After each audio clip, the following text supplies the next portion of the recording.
Stepney's visit to Sir Topham Hatt's railway was coming to an end. "We shall miss you," said Sir Topham Hatt.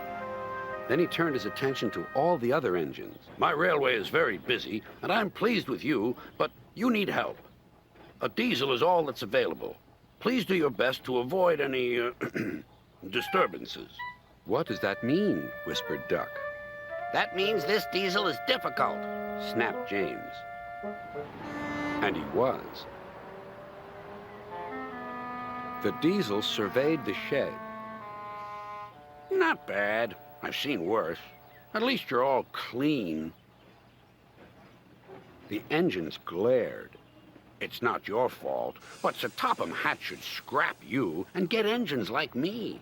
A fill of oil, a touch on the starter, and I'm off. No bother, no waiting.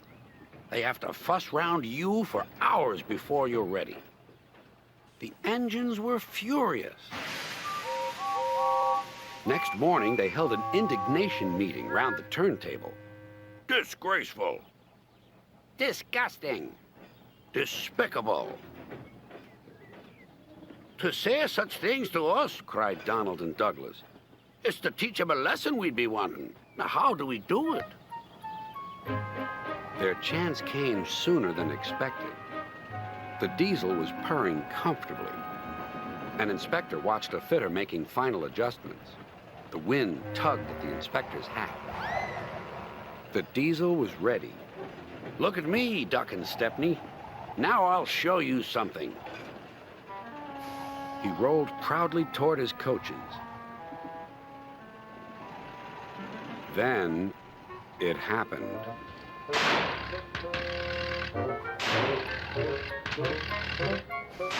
Shaking and spluttering, the diesel stopped. Meanwhile, the inspector was looking for his hat. The diesel seethed with fury as Duck and Stepney pushed him back to the shed. "My hat!" exclaimed the inspector. "You sucked it through your air intake." "Bother your hat. The heavy train's due out. You'll have to take it, Duck. Stepney, will you help, please?" "Thank you, sir," cried Stepney. "I'd like a good long run on my last day." The engines were soon ready. "Gordon will take over from halfway, so get the train to there. Good luck." "Don't worry," smiled Stepney. "We'll get there, and be early, too." The cavalcade moved carefully over the rails and out to the open line. "Now for a sprint," puffed Stepney. "I'm ready when you are," replied Duck. Soon they were whizzing through Edward Station. And next they charged at Gordon's Hill beyond.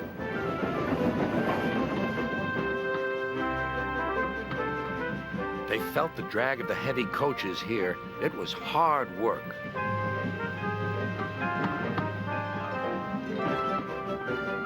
At last they were running smoothly along the line toward the big station.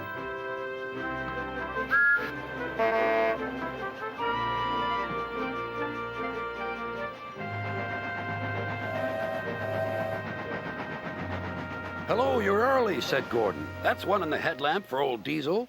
James says he's sick as boiler sludge and sulking in the shed. "Serves him right for saying we're out of date." And Gordon chortled away. Next day, everyone came to say goodbye to Stepney. "Come back and see us soon," whistled the engines. "And you are always welcome on my Bluebell Railway, too," replied Stepney.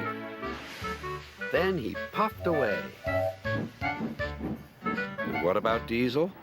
He'd slipped out while no one was looking.